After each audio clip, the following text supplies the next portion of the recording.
మేము ఈ రోజు మీరు చూస్తున్నారు ఎక్కడ బూతులు మాట్లాడుతున్నాం మేము ఎక్కడ బూతులు మాట్లాడుతున్నాం మేము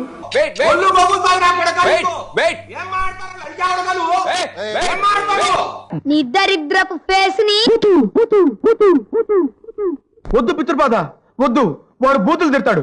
అమ్మో అమ్మో, ఆ బూతులు నేను భరించలేను తండ్రి.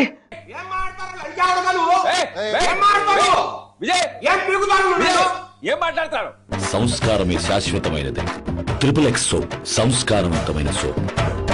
ఫ్రీడమ్ ఆఫ్ స్పీచ్ అనేది పూర్తిగా అపరిమితమైన హక్కు కాదు, దానికి కొన్ని పరిమితులు ఉన్నాయి.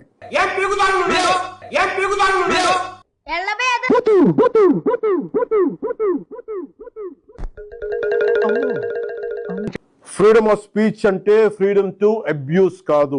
Again I repeat, freedom of speech does not mean freedom to abuse. ఏం మాట్లాడతారు పర్సనల్ గానీ? అన్న రూల్స్ పెడతారు, ఆయన ఫాలో అవ్వరు, కానీ మనం ఫాలో అవ్వాలి. సార్, నాకు ఈశ్వరుడు నోరిచ్చాడు, చంద్రబాబు నాయుడిని కూడా తిట్టగలను. నా తిట్టు నేను, నాకు సంస్కారం అంటుంది.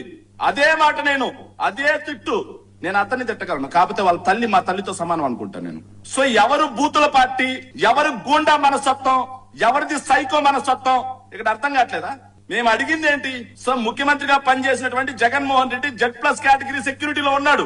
Z+ కేటగిరీ సెక్యూరిటీలో ఉన్నటువంటి వ్యక్తికి మేము మొన్న దేవరపల్లికి వెళ్ళినప్పుడు రోప్ పార్టీ ఎందుకు పెట్టలేదని అడిగాం. దానికి సమాధానం చెప్పు దమ్ముంటే, రాజకీయ అవగాహన ఉంటే 6 ఎలక్షన్ వేస్తేమయ్యా.